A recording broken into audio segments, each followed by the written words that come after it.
Ao Senhor. Amém. Glória a Deus. Mais forte. É para o nosso Deus. Amém.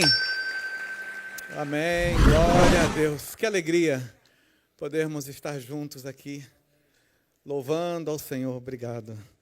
Louvando ao Senhor e estarmos juntos, sabendo que cada coisa que fazemos para o nosso Deus, não importa o que seja, Ele sonda os nossos corações e sabe se nós somos totalmente dele ou não. Então, nesse momento, Ele está sondando os nossos corações. E por Ele estar sondando os nossos corações, é o momento de nós estarmos com um coração quebrantado, para que possamos sair daqui cheios do poder de Deus, cheios da plenitude do Senhor. Amém? Sou o pastor Fernando Moreira, a igreja tem crescido aqui, e eu sei que muitos acabam não me conhecendo, mas eu sou um dos pastores que esteve aqui quando não tinha nem prédio aqui, olhando os alicerces antes de ser construído. A gente fazia escala lá no Grajaú com o pastor Ernesto Tonini, pastor Jonas Neve, e lá do Grajaú para cá as coisas foram acontecendo. Pastor Augusto, que já nos conhecemos há muito tempo, agora a Fernanda, sabe, a bênção de Deus, os colegas pastores, pastor Jordélio, que já nos conhecemos há bastante tempo também. É uma alegria estarmos aqui. Quero fazer uma pergunta para vocês.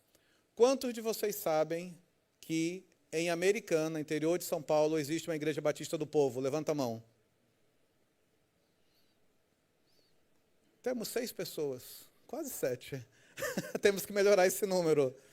Quantos agora, depois do que eu falei, sabem que em Americana tem uma igreja batista do povo? Repete comigo, Americana. Então, se você conhecer alguém em Americana, Nova Odessa, Santa Bárbara do Oeste, saiba que lá tem uma igreja batista do povo. Hoje vivemos dias em que você achar uma igreja bíblica é muito difícil.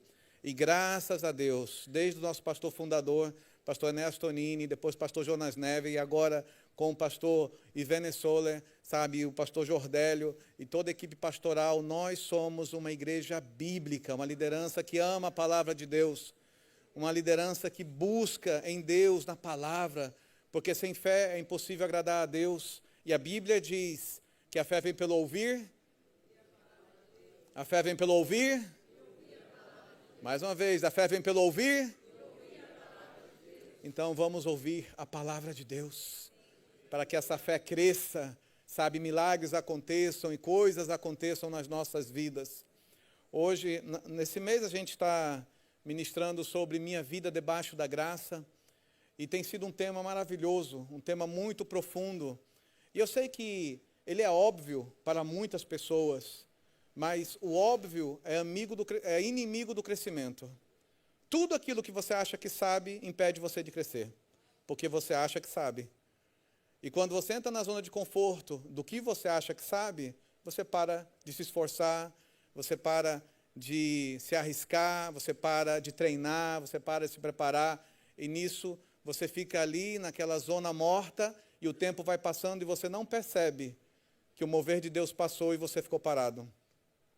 É onde nós temos que tomar muito cuidado do cristão que nós fomos há anos atrás e do cristão que nós somos hoje. Estamos sendo melhores cristãos? Quando você escuta minha vida debaixo da graça, o que tem sido essa vida debaixo da graça? Qual diferença estar debaixo da graça tem feito na sua vida?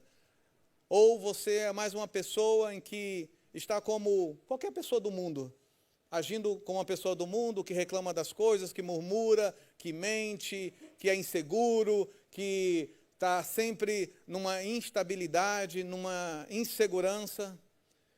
E o texto base, temos o texto principal, que é Romanos 6,14, se puder colocar, por gentileza, eu sei que está na tela, mas abra a sua Bíblia, em Romanos 6,14. Você que trouxe a sua espada, abra a sua Bíblia, porque o crente tem que andar com espada na mão, sabe, e no coração, para estar pronto a todo momento que for questionado sobre a sua fé, como diz lá em Pedro. Então, Romanos 6,14, esse é o nosso texto principal dessa série que temos ministrado, e diz assim: porque o pecado não terá domínio, governo sobre vós, O pecado não terá domínio sobre vós. O pecado não terá domínio sobre vós. O pecado não terá domínio sobre vós. Você pode dar um glória a Deus? O pecado não vai te dominar, ele não é o teu rei. O pecado não é o seu senhor, porque não estás debaixo da lei, e sim da graça. Estamos debaixo da graça do nosso bom Deus. E o texto de hoje é Tiago, capítulo 4, verso 6. Abra sua Bíblia em Tiago, capítulo 4, verso 6.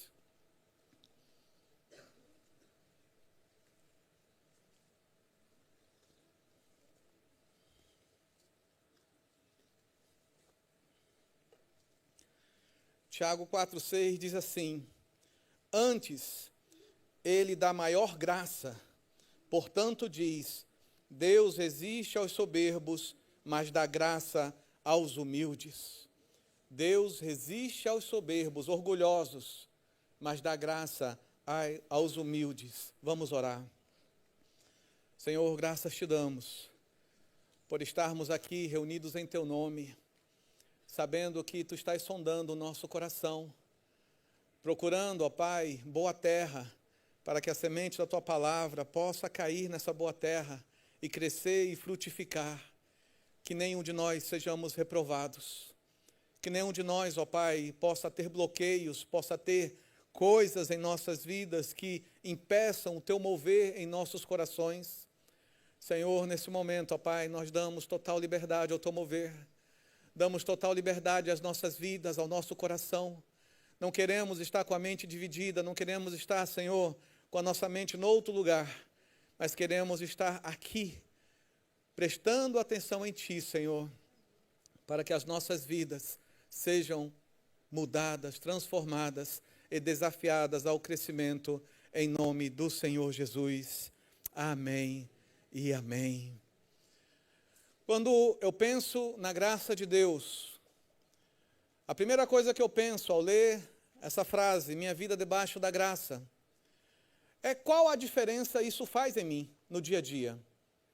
O que faz de diferente na minha vida eu estar debaixo da graça de Deus? Será que você consegue se autoanalisar, sondar a sua vida e falar para você mesmo, olha, a minha vida debaixo da graça de Deus é diferente porque isso tem acontecido, é isso, é isso, é isso. Você consegue enumerar as vantagens? Talvez você possa até pensar em alguma desvantagem, se houver, porque para mim não há como ter uma desvantagem, porque sabemos que graça é um favor imerecido, é um presente de Deus. E presente é algo em que nos pega de surpresa, porque muitas vezes você não está preparado para ser surpreendido, para receber algo que você recebe e você diz, meu Deus, eu não esperava isso. Entretanto, a graça, ela exige um comportamento de quem recebe um presente. É receber. Estender a mão, estender os braços e receber o presente. Porém, nós vivemos dias em que há uma animosidade nas pessoas. As pessoas não querem mais tomar atitudes. As pessoas não querem mais agir, as pessoas estão indiferentes com os outros, estão indiferentes com as circunstâncias, estão numa situação, num comportamento mental, em que esse comportamento mental quer que as coisas venham prontas. Eu não quero mais mascar chiclete, eu quero que o chiclete já venha mascado. Se puder vir dentro do envelope mascado, para mim é melhor. Sabe, eu não quero ter esforço de fazer determinada coisa, eu já quero que alguém faça por mim. Vivemos numa geração em que todo mundo fala, não, porque a liderança ideal é a liderança que serve, é a liderança que se entrega ao próximo. Porém, onde estão esses que querem servir? Porque por onde eu passo, eu encontro mais pessoas que querem ser servidas do que servir. Eu encontro mais pessoas que querem ser agradadas do que agradar. Eu encontro mais pessoas que querem receber as coisas do que dar as coisas. E aí, você vê uma grande diferença entre aqueles que crescem e os que não crescem.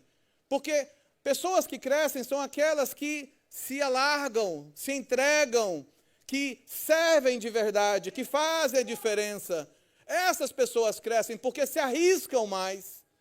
Elas não ficam num estado de empobrecimento espiritual, emocional e dizem, não, eu não tenho condição, eu venho de uma origem ruim, eu venho de uma herança fraca e não sei o quê, eu não tenho condição. Até quando vai ser essa história? Até quando seremos assim? Até quando nós iremos ser relutantes em relação à graça do nosso bom Deus? Porque a graça é algo que alguém maior dá para o menor e diz, olha, você realmente não merecia, você realmente era um pecador, você realmente era uma pessoa que estava tendenciosa ao fracasso, porque o salário do pecado é a morte, e todos pecaram, destituídos estão da glória de Deus, então realmente o seu final era ruim. Mas eu, por amar você, independente de quem você é, independente do que você possa dar, independente do que você possa falar, eu te amo e te dou a minha graça. Pode aplaudir ao Senhor. Independe de nós, independe de nossa capacidade, independe de nossos diplomas, independe de quem somos. É Deus que nos ama. É Deus que nos ama e Ele nos conhece pelo nome. Talvez eu não saiba o nome de todos que estão aqui, mas Deus sabe. E o mais importante de tudo é saber que Deus sabe o nosso nome. Mas aí vem a pergunta, que diferença faz a minha vida estar debaixo da graça de Deus? Que diferença faz? Que diferença faz na minha vida? Se eu ando como seguisse o caminho de todas as pessoas que não conhecem a Deus. Se eu sigo um caminho de falta de fé, se eu sigo um caminho de falta de esperança, se eu sigo um caminho de que não há perspectiva, se eu sigo um caminho de que não há milagre, se eu sigo um caminho de que é tudo igual, é tudo a mesma coisa. Então, que diferença faz eu estar debaixo da graça de Deus? Que diferença faz eu saber que Deus me agraciou com o seu olhar, com o seu amor, com o sacrifício de Jesus, por enviar Jesus e morrer por cada um de nós? Talvez essa falta de identidade nossa, essa falta de entender aquilo que aparentemente é óbvio, nos rouba a nossa performance, nos rouba a nossa ousadia, a nossa intrepidez de se arriscar mais, de acreditar mais, de perceber mais o que o nosso Deus faz e o que Ele é, e como Ele age, e como Ele faz. E por isso a gente fica aprisionado com limites emocionais, limites espirituais. Eu sei que muita gente age de uma forma tentando alcançar bênçãos, vitórias e conquistas. Eu sei que muita gente tenta. Mas muita gente está se esforçando de uma forma em que Deus não está presente, porque se na sua agenda diária Deus não está presente, o resultado será um resultado sem Deus estar presente. E onde Deus não está presente, não há milagre. Toda palavra que eu prego sempre tem influência da minha esposa. Ela está conosco aqui hoje. Sempre ela traz um versículo, sempre ela traz algo da meditação da semanal dela. E tem um versículo que ela trouxe nesses dias que mexeu muito comigo e tem mexido muito comigo, que é Isaías 26, 18, se eu não me engano. Vamos abrir lá. Abra lá a sua Bíblia, deixa eu confirmar aqui.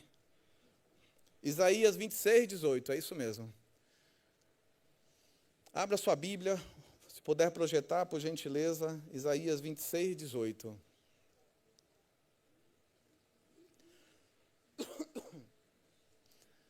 Isaías 26, 18 é um versículo muito interessante, porque ele fala sobre a questão do esforço.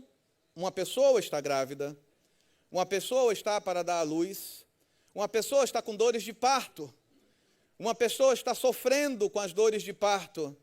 E a gente sabe que uma gestação, ela leva cerca de 9 meses. Não é um tempo curto.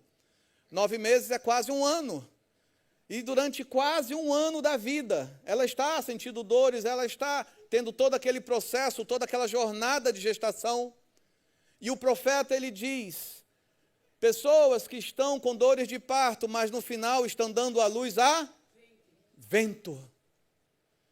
Quantos de nós estamos hoje com a sensação de que estamos lutando, e o que nós estamos gerando é vento?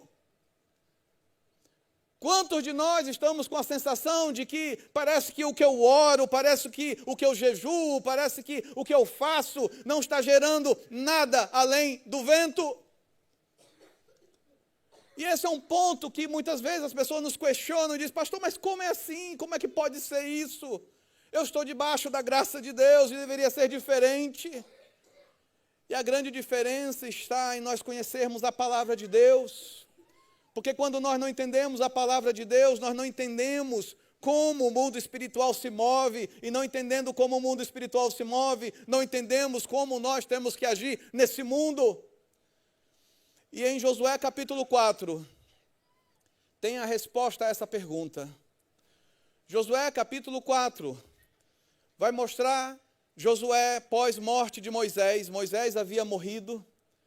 Josué estava ali terminando o seu período de luto. Deus chegou para Josué e disse: olha, o período de luto acabou. Moisés, meu servo, já foi. Agora é com você, Josué. Ser forte e corajoso. Esforça-te e eu te ajudarei. Olha as palavras que Deus fala para Josué. Deus não fala para Josué: Josué, fica sentado que eu vou fazer tudo. Não, ele fala: ser forte. Então, a tua mentalidade tem que ser uma mentalidade forte. A tua mentalidade tem que ser de alguém que está ouvindo Deus, de alguém que crê em Deus, de alguém que confia em Deus. O meu Deus é forte, todo-poderoso, e porque eu sou filho, eu sou forte. Porque eu creio nesse Deus, eu confio nesse Deus. Mas quem não confia em Deus, confia em outras coisas. E essa é a questão. Em quem você está confiando? No que você está confiando que não consegue prestar atenção no Deus que você serve? Naquele que te deu a graça? Naquele que te fez uma pessoa especial, diferente? Mas agora é tempo de viver essa diferença. Josué, ele está ali, num processo de transição de liderança. E não existe curso de transição de liderança. Você entra e pega o barco e o fogo vai pegar. Tem que resolver problemas. A nossa vida é essa. Em cargos de liderança, você é contratado para resolver problemas. Só que vivemos dias em que nós não queremos resolver problemas. Vivemos dias que não queremos resolver desafios. Queremos não ter mais esse tipo de desconforto. E esse é o problema daqueles que não mudam as suas vidas, não enfrentam os desconfortos da vida. Há muitos desconfortos que são bênçãos disfarçadas. Há muitos desconfortos que são milagres disfarçados. Há muitos desconfortos que são respostas de orações veladas ali, esperando que alguém tome uma atitude. Por isso que Deus, Ele não chegou dizendo para Josué: coitadinho, tadinho de você, ai, o seu líder morreu, ai, agora você está de frente de um rio e você nem sabe como vai atravessar esse rio, você nunca viu esse rio ser atravessado, como é que vai acontecer? Ele estava diante do Jordão, lá em Josué 4. Talvez você esteja também de Josué capítulo 1. Então, você vai ver que Josué, na sua travessia do Jordão, em Josué capítulo 1, ele nunca tinha visto o milagre do Jordão ser partido. Moisés não partiu o Jordão. Tinha partido o Mar Vermelho. Era uma experiência nova. E muitos de nós se amedronta com aquilo que é novo, com aquilo que é inovador, com aquilo que transforma, sabe? Com aquilo que não está na zona de conforto. Quantas pessoas têm coisas maravilhosas, de ideias, de sonhos, de projetos, sabe, mas não consegue ir além porque dá medo aquele sonho, dá medo, sabe, sair daquele ambiente de conforto para uma zona de desconforto e não saber o que vai acontecer do outro lado. Josué, ele foi orientado por Deus, ser forte. Josué foi orientado por Deus: não te mandei eu, ser forte. talvez nessa manhã tenhamos que ser fortes para pôr em prática aquilo que Deus já falou para nós. Talvez nessa manhã tenhamos que ser fortes para colocar em prática os dons que Deus já nos deu, porque estamos pedindo coisas que nós temos e nós não colocamos em prática e achamos que não temos, e Deus já disse, você tem, põe em prática, está aí com você, você tem, você tem, você tem.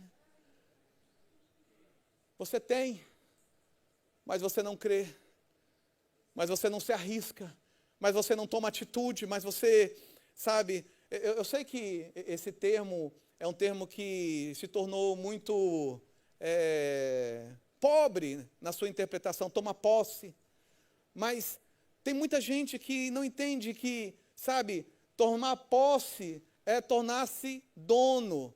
Sabe, no inglês tem uma palavra ownership, propriedade, eu me tornando dono de algo. Por isso que muitas vezes a gente não consegue se tornar dono de algo, porque não se coloca como alguém que está gestando, que está direcionando, que está liderando, que está movendo, que está dando a estratégia futura de algo. E a gente tem medo disso às vezes. Às vezes nós temos medo disso. E Deus fala para Josué, esforça-te. Esse é o ponto principal de quem é humilde. Quem é humilde, ele sabe que mesmo se esforçando, ele vai precisar de ajuda. Por isso que ele vai depender mais de quem está chamando ele. Por isso que Deus dá para ele a estratégia. Deus não somente fala para ele ser forte, não fala para ele somente esforça-te, mas Deus fala para ele, não te afastes do livro da lei. Não te afastes da palavra. Não te afastes daquilo que gera fé no teu coração. Porque os dias que estão aqui são dias em que exigem fé. E se você não tiver fé, você vai ser engolido pelas circunstâncias. Os dias que nós estamos vivendo são dias em que quem não tem fé não vai conseguir vencer. São dias maus, dias difíceis. Lá em 2 Timóteo, capítulo 3, fala tempos difíceis. Vivemos tempos difíceis. E não dá para você viver esses tempos difíceis sem a palavra de Deus. Por isso Deus falou para Josué, não te afastes desse livro, antes medita nele de dia e de noite. Antes medita nele de dia e de noite, Josué 1:9. Você tem meditado na palavra de dia e de noite? Talvez é uma coisa simples de se falar. Meditar na palavra de dia e de noite é algo que tem que ser normal para cada um de nós cristãos. Mas a triste realidade é que foi feita uma pesquisa. E nessa pesquisa que foi feita, se perguntou-se a vários cristãos de vários lugares diferentes e perguntaram para eles, qual que é a sua rotina de leitura da Bíblia? 70% disseram que só liam a Bíblia na igreja, nos cultos. 70%. Só leem a Bíblia nos cultos. Quando o pastor diz, abre aí a Bíblia, vamos ler o versículo tal, 70%. 15% disse que só lê a Bíblia uma vez por mês. Nas suas casas, fora da igreja. Isso pode significar também a célula. Eu só, quando vou para a célula, eu leio a Bíblia na célula.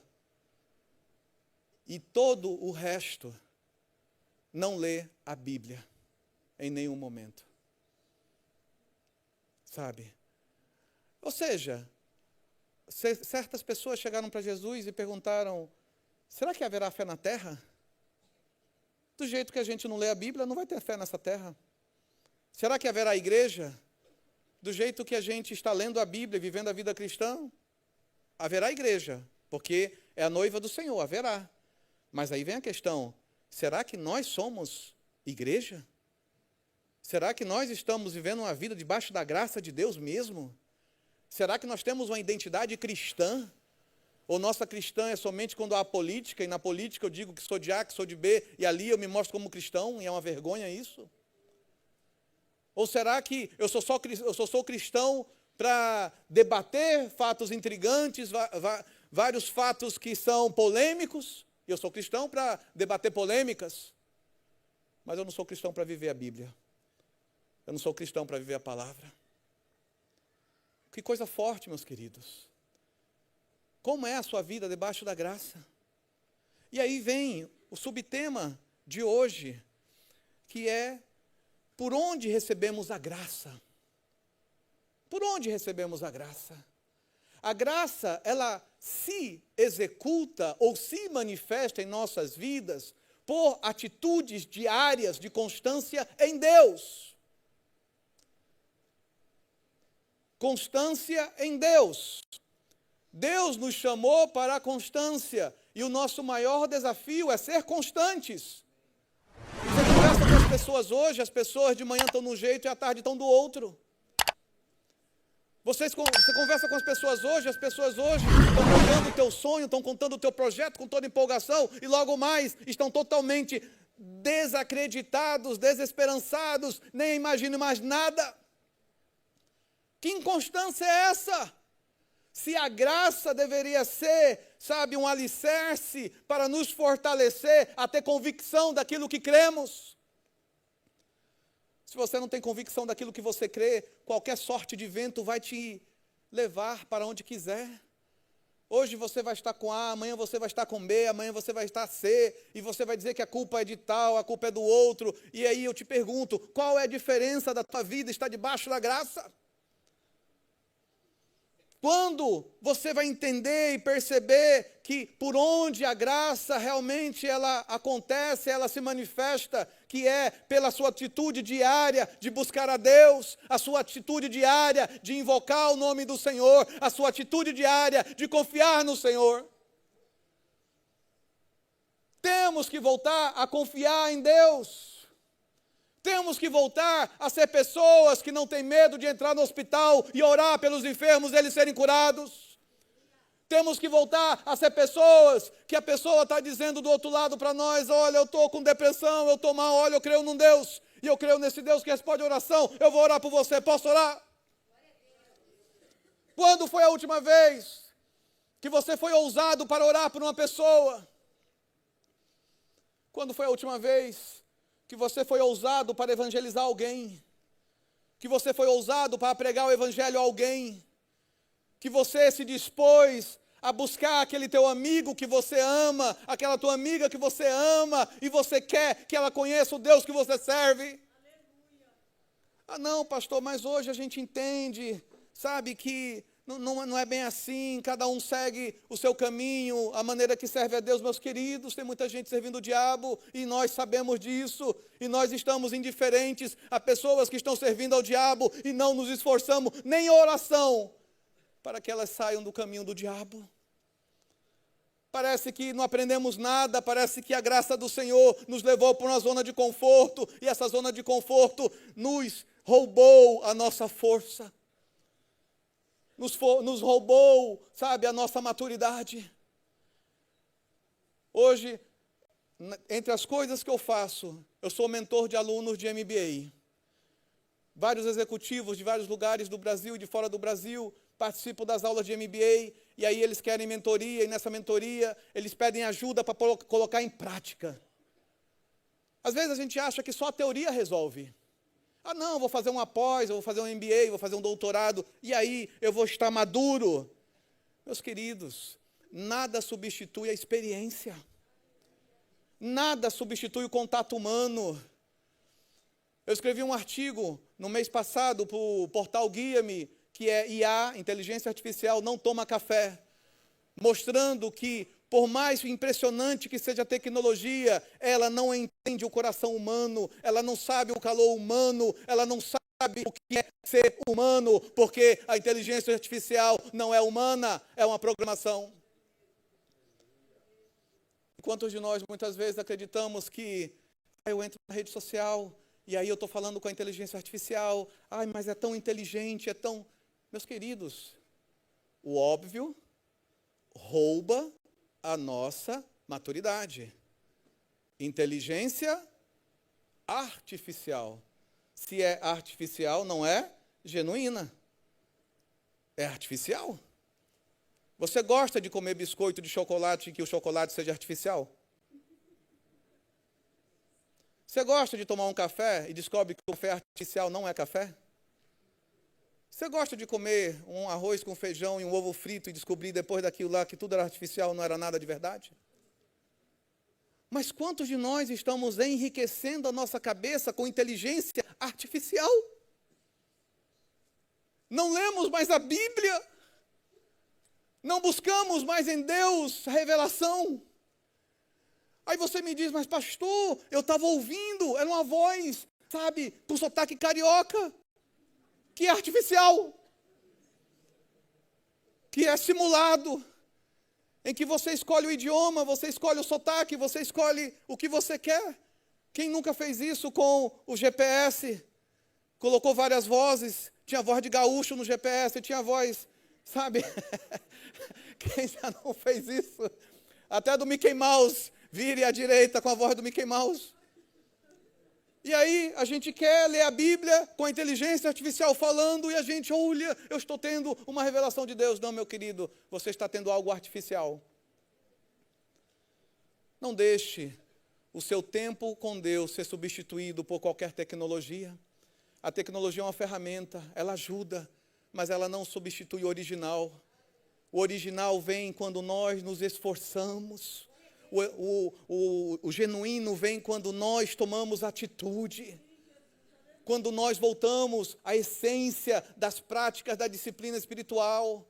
Sabe, as disciplinas de orar segundo a Bíblia. Eu estou orando todos os dias, eu acordo e me ajoelho, já busco o Senhor. Eu estou edificando a minha fé na palavra do Senhor e declarando a palavra, e por isso a minha palavra está mais forte, está mais segura, está mais confiante. Eu não estou vivendo uma vida baseada na artificialidade daquilo que é programado, mas infelizmente muitos de nós estão se tornando programados. Quando abre a boca para falar, você descobre essa pessoa é programada, ela não é original.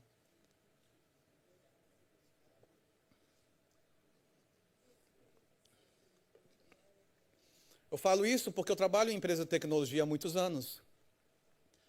Sou da área comercial de empresa de tecnologia.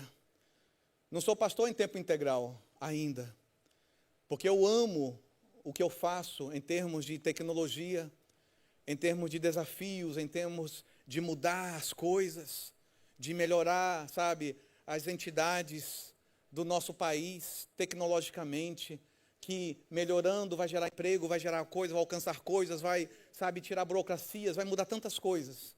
Eu gosto de fazer isso. Mas isso não substitui em nada o meu amor pela palavra, o meu amor por Deus, o meu amor de pregar o Evangelho, o meu amor, sabe, de vir aqui, estar com vocês, ir para onde Deus me mandar, estar onde Deus me mandar, porque o amor que Ele deu por mim me faz amar os outros, porque quando eu amo, eu estou sendo discípulo dEle, porque a palavra do Senhor diz, vós sereis meus discípulos se tiverdes amor uns pelos outros. Aí a gente vai fazer um curso de pós, de MBA, de doutorado, e aí vai ficar naquele bootcamp, vai ficar naquele workshop, vai ficar naquele momento, e lá você vai ouvir várias vezes, olha, o segredo para o seu crescimento é o networking. A gente paga para ouvir que o segredo do crescimento é o networking, conheça as pessoas. E a gente está aqui na igreja e não conhece as pessoas. Termina o culto, a gente sai correndo, não quero conhecer ninguém. Não, mas lá fora eu vou e pago caro para fazer networking. Enquanto aqui dentro tem pessoas que podem ser a resposta da sua oração. Tem pessoas que podem colocar a tua ideia em prática. Tem pessoas que podem transformar a tua vida da estagnação para a ação, porque ela é aquele fator, sabe, que faz você se mover mais. Deus colocou no caminho de Josué um Caleb. Note que de toda aquela geração, só Josué e Caleb entraram na terra. Às vezes falta um Caleb, ore para que Deus levante um Caleb. Ore para que Deus coloque alguém do teu lado que vai bancar o teu sonho. Ore para que Deus coloque alguém no teu lado que vai te ajudar a ser ousado, intrépido e executar aquilo que está queimando o teu coração. Porque isso é viver debaixo da graça, é saber que somos diferentes. É saber que temos um Deus em ação, é saber que o Deus que nós servimos, Ele age não porque nós sejamos melhores do que aqueles que não conhecem a Deus ainda, mas porque nós estamos crendo que Ele pode agir. Nós estamos crendo que Ele pode fazer a diferença. Nós estamos crendo nessa graça que pode transformar, e eu sendo transformado, vou abençoar meu vizinho, vou abençoar a minha comunidade, vou abençoar o meu bairro, vou transformar a minha geração. Porque a gente está crendo nisso. Quando a gente pega a atitude que Josué toma depois de Deus falar para ele, esforça-te e eu te ajudarei, em Josué capítulo 4, você vai ver que está ali o Jordão. De repente o Jordão seja o desafio que você tem hoje na tua vida. Não sei como atravessar, nunca ninguém na história atravessou o Jordão, como é que eu vou fazer isso? Nunca ninguém na minha família fez isso. Como será que isso pode ser executado? Como será que eu posso realmente realizar isso? Deus falou com Josué, e Josué creu. E ele teve uma estratégia, mande os sacerdotes na frente com a arca, e na hora que eles pisarem na água do Jordão, do rio Jordão, as águas vão se separar e todos passarão a pé seco no meio do Jordão. Se você ler todo o capítulo de Josué 4, você vai ver que Deus fala para Josué, Josué, quando estiverem passando, escolha um homem de cada tribo, e que ele tire lá do meio do rio, aonde a arca está parada, e as águas estão abertas. Faça que esses homens peguem uma pedra, mas não é uma pedrinha, é uma pedra pesada, e coloque sobre o ombro, porque tem que ter esforço. Deus poderia ter dito, oh não, pega uma pedrinha pequena, sabe, uma que você coloca no bolso e atravessa. Não, Deus disse, pegue uma pedra que você coloque no ombro. Isso é desconforto. Sabe, isso daí é algo que mexe com a tua capacidade, que mexe com a tua fé, que mexe com a tua resistência, que mexe com a tua convicção de segurar aquela pedra e terminar a travessia. A pedra estava no meio do rio. Ele tinha que atravessar com aquela pedra no ombro até a outra margem do rio. Não é uma tarefa fácil.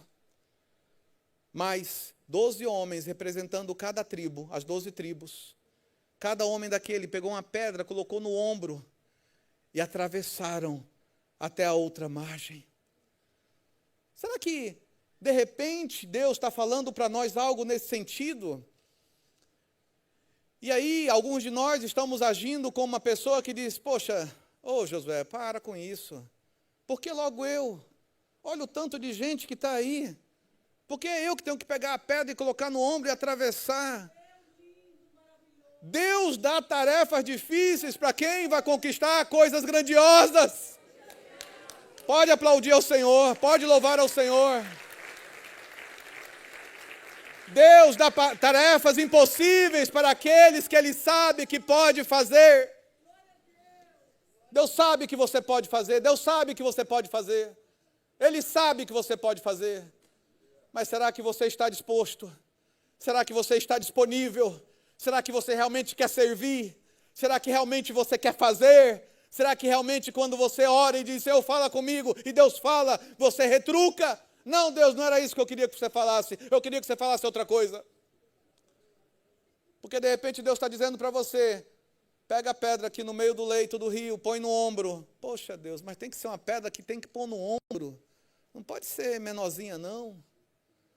Ai Deus, será que eu não posso pedir aí para os outros pegarem? Olha ali o fulano, olha ali o João, ele é mais forte do que eu. Manda o João. Tem muito João pegando a bênção de Mateus, porque o Mateus não está indo, mas o João está indo. Tem muita Raquel pegando a bênção de Maria, porque Raquel está indo, mas Maria não está indo. Tem muita gente recebendo bênção, que era para ser sua, porque elas acreditam e fazem, mas você que deveria acreditar, você não faz. Só reclama, só murmura, só dá justificativa. E Deus está falando para você, pega a pedra do leito do rio, não a pedra pequena, uma que você ponha no ombro, e termine a travessia com a pedra nas costas. Não é fácil, mas é para poucos. Os poucos que querem fazer aquilo que os outros, que a grande maioria não querem fazer, são aqueles que mudam a história. São aqueles que transformam geração. São aqueles que alcançam o impossível. São aqueles que as pessoas do lado dizem, por que fulano é tão abençoado? Por que fulana, as coisas acontecem com ela? Porque ela faz. Porque ela se arrisca. Porque ela tenta. Porque ela busca, encontra. Porque ela bate e a porta abre. Ela crê no Deus que serve. Ele crê no Deus que busca. Sabe, pessoas inovadoras, disruptivas, que transformam gerações, porque creem no Deus que transforma gerações. Oh, aleluia. Oh, aleluia. Deus está falando nesse lugar. A presença de Deus está nesse lugar. Mas por onde recebemos a graça? Essa é uma pergunta que o texto vai concluir essa pergunta para nós. Porque 12 pedras foram tiradas do leito do rio e foram levadas por 12 homens até a outra margem. Mas logo abaixo no texto, você vai ver que Josué, ele junta mais 12 pedras. Josué junta 12 pedras, lá no meio do rio, e naquelas 12 pedras que ele junta, ele faz um altar. Aí você diz, mas como é que é isso? Como é que pode ser isso? Deus já não falou para tirar 12 pedras e levar até a outra margem? Já foi levado? Já foi levado. Lá na outra margem vai ser levantado um outro altar. Mas Josué, porque ele confia em tanto no Deus que ele serve, ele está levantando um altar, ali naquele lugar, que depois será coberto pelas águas e ninguém mais verá, mas será um testemunho de Josué com Deus. Porque as outras 12 pedras, que lá em Josué 4 fala, que foram levadas para fora, e daquelas 12 pedras foram feito um altar, um outro altar. Deus fala assim, essas pedras, esse altar, serão como memorial para aqueles que não viram esse milagre acontecer. Para aqueles que não experimentaram o que vocês estão experimentando hoje, vai ser o memorial para as próximas gerações. Olha que interessante. Que memorial nós estamos realizando como referência para as próximas gerações? Porque nós estamos envelhecendo. E os jovens estão vindo, eu amo ver jovens na igreja, porque jovem é o futuro, jovem é o hoje, jovem é o presente. E esses jovens hoje, eles tentam encontrar em nós uma referência para serem motivados para transformar o amanhã. Que referência, que inspiração, que motivação você tem gerado a esses jovens? E aí é onde nós entendermos por onde recebemos a graça é importante. Porque o altar que Josué edificou no meio do Jordão, e depois que todos passaram e as águas voltaram ao normal, e aquele altar foi coberto, aquele altar, somente os que experimentaram, vivenciaram aquilo, sabiam daquele altar. E aí vem, talvez, a revelação mais importante para todos nós. Enquanto nós quisermos que o nosso altar externo seja mais importante do que o nosso altar interno, a nossa vida íntima com Deus, mais nós perderemos tempo numa vida religiosa do que cheia do Espírito Santo. Porque nós crescemos no secreto. Mateus capítulo 6, entra no teu quarto em secreto, e em secreto o teu Deus te recompensará. em secreto. A gente só ora quando está na igreja, a gente só faz vigília quando tem na igreja, a gente só jejua quando tem um chamado da igreja. Nós não temos atitude alguma para fazermos isso por nós mesmos. Não temos iniciativa alguma de fazer uma vigília em casa, de fazer jejum, se não for alguém convocando. Até quando você tem que ser empurrado para fazer aquilo que você sabe que tem que fazer para que a tua vida tenha musculatura espiritual? Só lê a Bíblia quando vem na igreja, só lê a Bíblia quando está na célula, mas nas suas casas, no seu trabalho e nos outros lugares, você não lê. Não medita na palavra de dia e de noite. Não ora sem cessar, como dizem Tessalonicenses. Ore sem cessar. E aí reclama, Deus, onde está tu, Senhor? Onde estão os milagres? Onde está o poder? Onde está a unção? O problema é a igreja que não tem unção. O problema é você que não busca a unção de Deus. É você que não é transformado. É você que não se enche, que não deixa o azeite entrar e encher e mudar e transformar você. As coisas acontecem para aqueles que têm intimidade com Deus e acreditam e confiam e se arriscam. Não há impossível para Deus. Para Deus. E para quem acredita nesse Deus que não é impossível. Deus abre portas, meus irmãos. Deus faz milagres. O Jordão era uma tarefa impossível, porque nunca na história o Jordão tinha sido partido. Talvez na sua história, na sua vida, você esteja diante de um Jordão, diante de um desafio que nunca teve uma solução na tua casa, na tua família, na tua vizinhança, entre teus colegas, e hoje Deus te deu essa situação para que o milagre aconteça e as pessoas louvem a Deus porque viram o milagre do Senhor através da tua vida. Esse é o ponto, você está disposto a colocar esse milagre para fora? Ou vai acontecer como a gente leu em Isaías, que tiveram dores de parto, pularam, se mexeram, levantaram a mão, parecia um local cheio da presença de Deus, parecia unção, parecia a glória de Deus, mas quando deram à luz vento. Eu não quero dar à luz vento, meus queridos. Eu não quero dar à luz vento. Eu quero dar à luz milagres. Eu quero dar à luz a presença de Deus. Eu quero dar à luz transformação. Eu quero dar à luz mudanças na sociedade. Eu quero dar à luz coisas que mudem a vida de todos que se aproximam de mim. O que você quer da vida? O que você quer estar gestionando, ou fazendo a gestão, ou em gestação? Que você tem que dar a luz, mas tem que tomar cuidado para que essa luz não venha a ser vento. 2 altares. Um altar secreto, que ninguém está olhando, ninguém está curtindo, ninguém está aplaudindo, ninguém está colocando no TikTok, ninguém está fazendo alvoroço, ninguém está engajando, porque é intimidade com Deus. Lugar secreto, lugar da revelação, lugar da busca, lugar de corações ardentes que estão clamando por Deus, para que haja mudança, para que haja avivamento, para que haja glória, para que haja unção.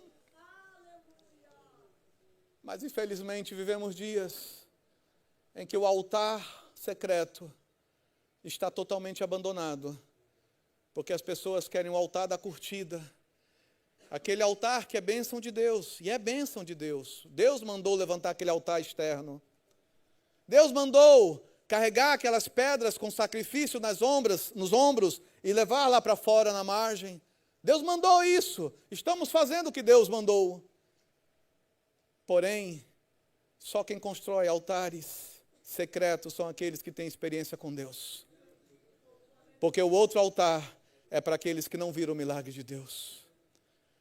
E hoje nós vivemos do lado desse altar, fazendo selfie, TikTok, dançando do lado desse altar e fazendo um monte de coisa. Olha que cristão bonito, olha que cristão é esse, e não sei o quê, e você não vê milagre nesse cristão, e você não vê diferença nesse cristão, e que impacto a graça tem nesse cristão.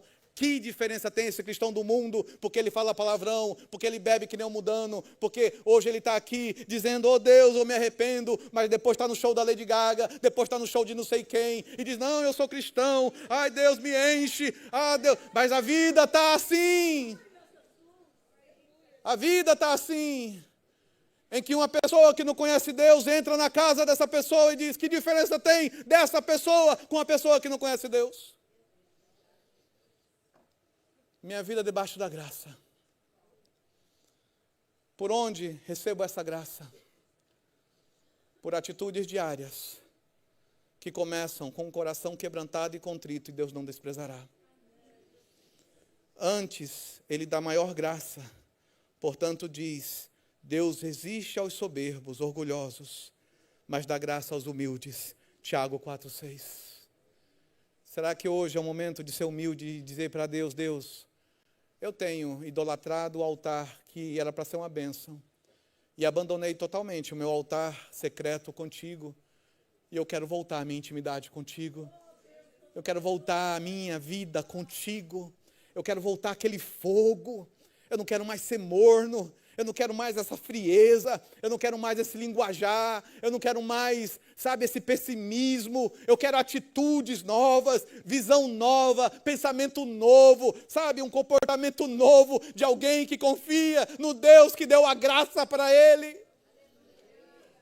no Deus que pode fazer milagres, no Deus que pode curar, no Deus que pode abrir portas, no Deus que abriu o Jordão, no Deus que fez um milagre impossível acontecer. Deus pode fazer isso com você hoje. Deus pode fazer isso com você. Deus pode fazer isso com você. Mas quando Deus fizer isso com você, não abandone o altar secreto. Porque é no altar secreto que nós crescemos. É no altar secreto que as coisas continuam e há constância. Vamos ficar de pé e vamos orar.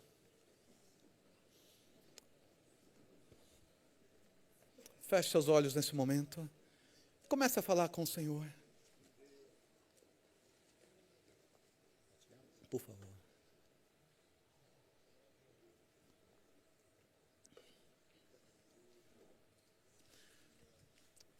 Será que você pode pôr a mão no seu coração nesse momento? E falar com Deus, Senhor, o altar secreto está destruído, está demolido, está abandonado, Senhor. Eu te peço perdão por isso. Não quero, ó Pai, viver uma vida cristã de exposição. Uma vida cristã, Senhor, em que só vale se houver aplausos, se houver curtida, se houver engajamento, se houver pessoas olhando, Senhor. Eu quero crescer a minha vida contigo, ó Deus, fora dos holofotes, no local secreto, ó Pai. Porque aí eu sei que a graça está fazendo a diferença em minha vida, porque a minha vida, ela está em Ti e não nos outros, e não na opinião dos outros, e não na atenção dos outros, ó Pai. E quando eu saio do meu quarto, eu vejo os milagres acontecendo. Quando eu saio do quarto, ó Pai, eu vejo a paz no meu coração, mesmo no meio da tempestade.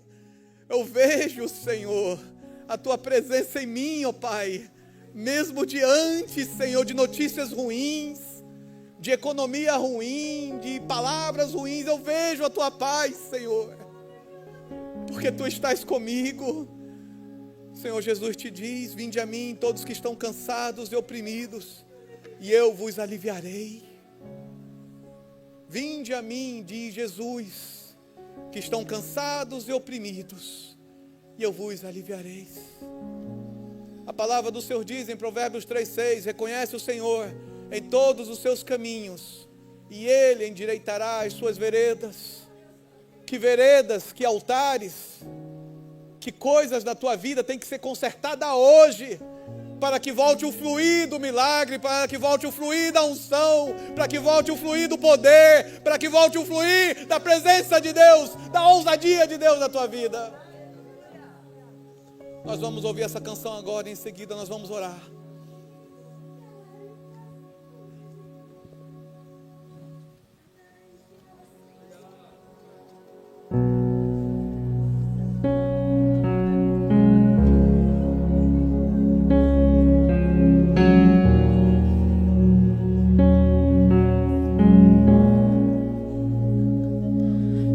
deparei com aquele mestre escrevendo,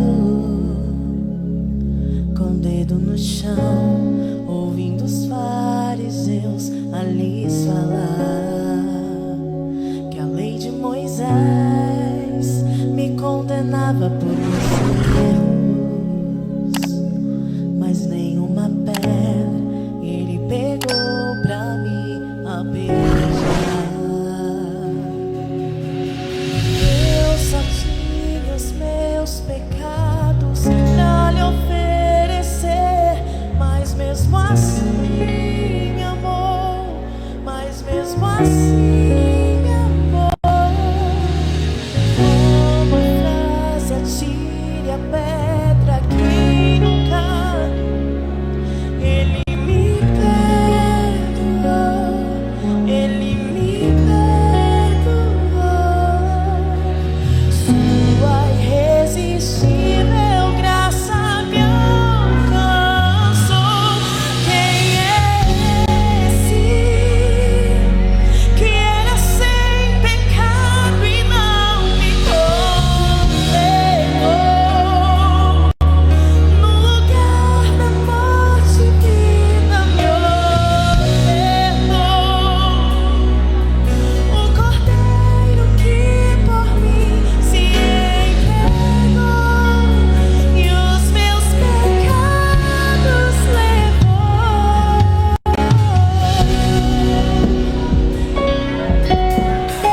Ele me perdoou, ele te perdoou.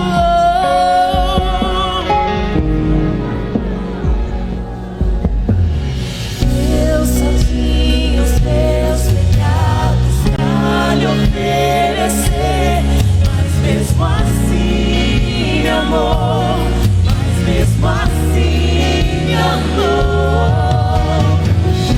Uma frase, atire a pedra quem nunca pecou. Ele me perdoou, ele me perdoou. Sua irresistível graça me alcançou. Quem é esse que era sem pecado e não me condenou? No lugar da morte, vida me ofertou. O Cordeiro que por mim se entregou e os meus pecados levou. Quem é esse que era sem pecado e não me condenou? No lugar da morte, vida me ofertou. O Cordeiro que por mim se entregou e os meus pecados levou. Glória a Deus, bendito seja o nome do Senhor para sempre. É Ele que estende as mãos quando o mar está bravio e faz com que no meio da tempestade haja bonança. É Ele que multiplica a farinha da panela.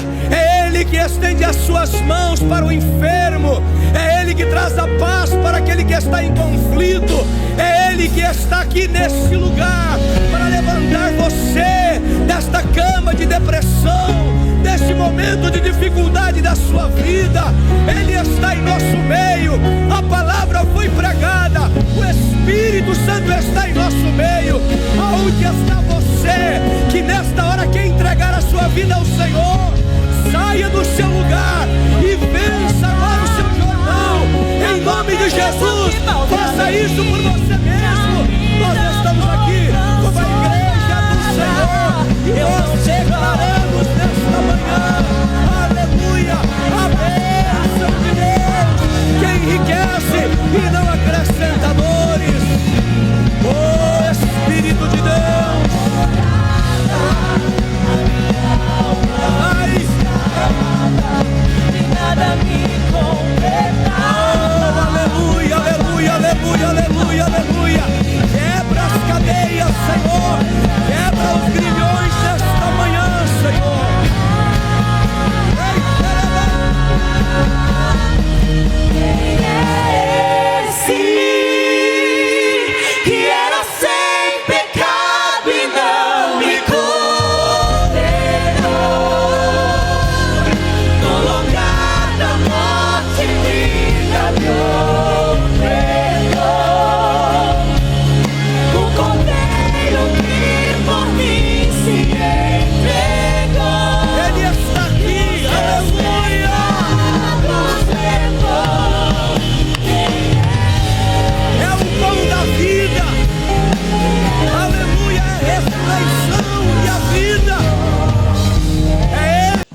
Somos uma igreja acolhedora, formada por discípulos de Jesus que anseiam compartilhar seu amor e tornar o seu nome conhecido em todos os lugares. Acolhemos todas as gerações e idades porque entendemos a importância da família e as necessidades de cada fase da vida. Para isso, nossos ministérios, que por meio da graça de Deus, procuram responder os desafios estabelecidos em nosso tempo. Encorajamos a comunhão e a vida comunitária em nossos pequenos grupos. Nos encontramos semanalmente nas casas e em outros lugares para orarmos, nos conhecermos e servirmos uns aos outros por meio das nossas células. Crescemos quando nos relacionamos como comunidade, pois cremos que assim como o ferro afia o ferro, um amigo afia o outro.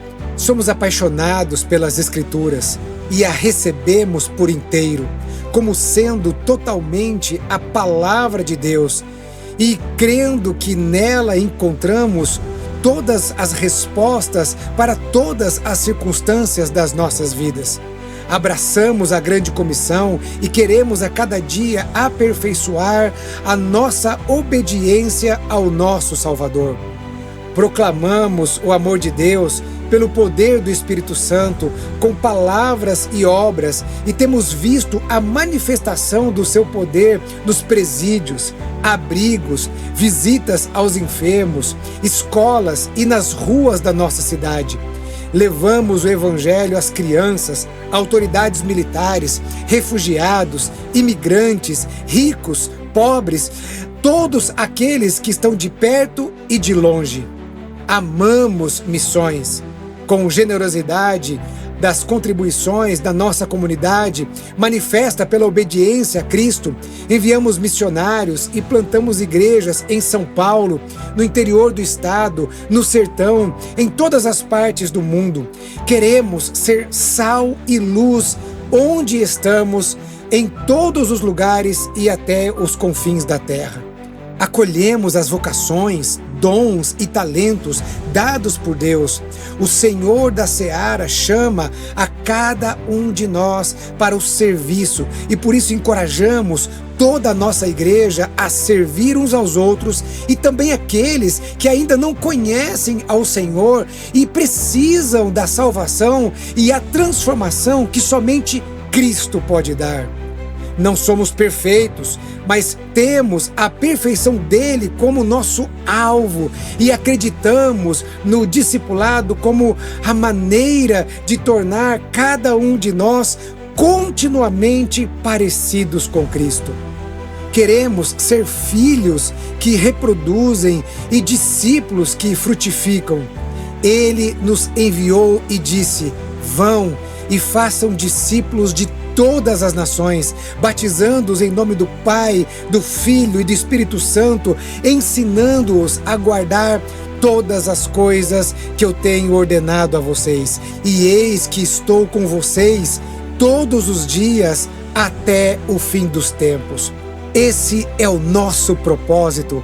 Essa é a razão de sermos simplesmente igreja. Sejam bem-vindos à Batista do Povo.